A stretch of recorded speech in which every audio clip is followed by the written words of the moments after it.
Today we are going to see the important topic, that is the oscillation. So before understanding the topic oscillation, it is most important for you all guys to understand what is the term motion. So the motion term is very closely related with the oscillation. So if you don't understand what is exactly the meaning of motion, so it becomes quite difficult for you to understand the oscillation. So this motion and oscillation, these both the terms are closely related with each other. So before starting with the oscillation, we will see what is the meaning of motion or how the motion is defined. So you can see that the motion is nothing but the phenomenon in which an object changes its position over a period of time, or you can say that over a time. So what is exactly the meaning of this definition?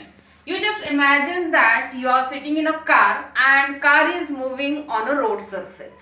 Means the car is moving and you are sitting inside the car. So what happens in that case? Whatever the things are present in the surrounding, for example, it can be your trees, it can be houses, so all these things are in the stationary position. Only your car is moving on the road surface. So that means what? Your car is moving with respect to your surrounding. Okay, so this is nothing but your motion. I would like to ask you that what will be your condition that if you are traveling in a car and you are sitting in it, whether your body is in motion or it is stationary, this thing is very important for you to understand. So it is think that your body is in the stationary motion and the vehicle is moving. So stationary motion means what?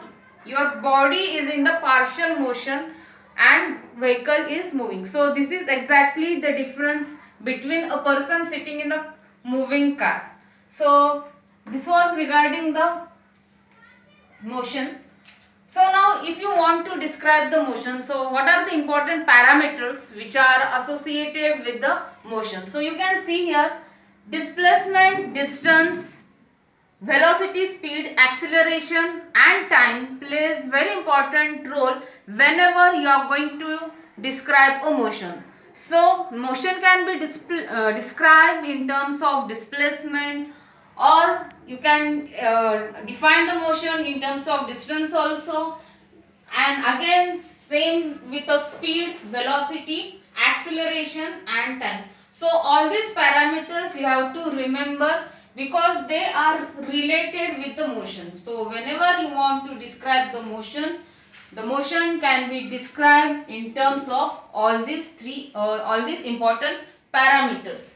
So you must understand what is exactly the relation between displacement or distance and what is velocity and speed, acceleration and time, how these quantities are related with each other. So this thing we will see in the next point. Now we will see the different types of motion. So motion can be a rectilinear motion, or the motion can be a circular motion, or rotational, or a periodic motion. So what is exactly a rectilinear motion? So rectilinear motion means what? A motion of a body along a straight line. Along a straight line means what? In this case, in case of a rectilinear motion, your velocity, your direction of the velocity is going to remain a constant. Okay, or simply you can say that a motion in a straight line motion in a straight line direction is nothing but your rectilinear motion. So you can see here the application which has been shown here. A person is moving running on a road, or you can say that a vehicle running on a road. So these are the examples for your rectilinear motion. Next is regarding the circular motion. So circular motion means what? Any object which is having a circulatory motion is called as the circular motion. So example for that, there are the many examples for the circular motion. So one of the example which is being shown over here is regarding the movement of the hands of your watch, or hands of your clock. So such motion is called as the circular motion. Next is regarding the rotational motion. So rotational motion is nothing but the object or a body which is having a rotary motion is called as the rotational motion. So example which is being shown here, a ball rolling over a ground surface. So such can be the application for your rotational motion, or you can say that the pumps or the compressors which is having in which the fans are moving in the circular path. So it can be it can also become the example of your rotational motion. Next is the periodic motion. So periodic motion is also called as the oscillatory motion. Okay, so periodic means what? Oscillation or oscillatory motion. So periodic motion means what? If a object which is having to and fro motion or up and down motion, such motion is called as the periodic motion. So detail regarding the periodic motion we are going to study in this chapter, which is called as the oscillation. After that, the next thing which is very important before starting with the oscillation is that you should able to understand what is exactly the difference between the distance and the displacement. Both the distance as well as displacement, they are measured are used to measure the length, and unit for distance and displacement is the same, but distance and displacement are not the same. So unit for distance and displacement is meter, though the units are same, but the distance is having a different concept and displacement is a different concept. So you can see in the diagram, from diagram you can easily clear what exactly the meaning of distance and displacement is there. If a person is starting from this point and he moves along this path and reaches up to the end point. So whatever the amount he has walked, it can be 5 kilometer, 10 kilometer or 15 kilometer, that is nothing but we can say it as a distance. And what is exactly the displacement?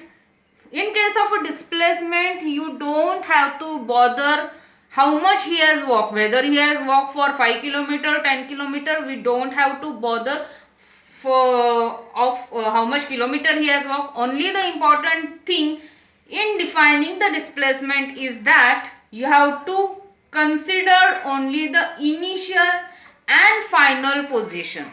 So initial and final position of a person over here is nothing but the displacement, and how much distance he has walked or how much kilometers he has walked, it is nothing but the distance.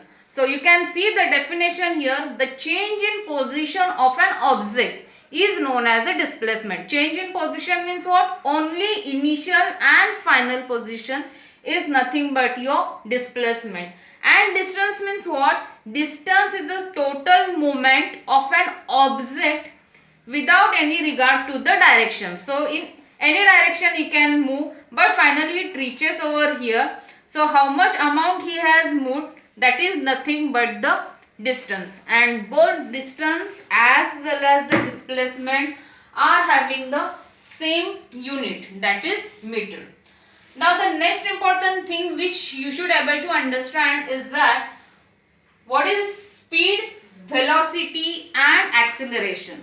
So whenever you are going to study the physics, in many times you will come in correlation with the speed, velocity and acceleration. So what exactly the basic concepts, or what exactly is the speed and what exactly is the velocity and acceleration, and how the velocity and acceleration is correlated with each other, that thing you have to understand. So speed, what is speed? Speed is nothing but your distance upon time. So it is very simple definition if you want to define the speed. So speed is nothing but your distance divided by time. And unit, how you are going to calculate the unit for the speed? Distance is measured in terms of meter and time is measured in terms of second. So the unit for your speed will be meter per second. Okay, so this is all about the speed. Now if you want to define the velocity, so what is velocity? Velocity is nothing but rate of change of displacement per unit time. Okay, so v is equal to s by t and unit is meter per second. And what about acceleration? Rate of change of velocity per unit time. So what exactly the rate of change of velocity means? What? You just imagine that you are you are driving a car, okay, in a traffic. Okay, so what happens in traffic? Whenever you are driving a car, sometimes you drive the car with a velocity of 10 kilometer per second, or you can drive the car at 15 kilometers per second. So each time the velocity keeps changing. So rate of change of velocity per unit time is nothing but your acceleration. So the formula for calculating the acceleration is acceleration A, it is denoted by small a, is equal to delta v by t. Delta v is nothing but your rate of change of velocity over a period of time. So its unit delta v is nothing but your meter per second and time is second. So the unit becomes here meter per second square. Okay. So this way we are defining the acceleration, and velocity is nothing but rate of change of displacement per unit time. So v is equal to s by t and unit is meter per second. So these are the three important parameters or three important terms which you have to clearly understand before studying the oscillation. So oscillation term or oscillation concept depends on some of these basic fundas, that is speed, displacement, acceleration, then motion and period of time. Okay, so this is all about the basics which are required for starting with the oscillation. Okay.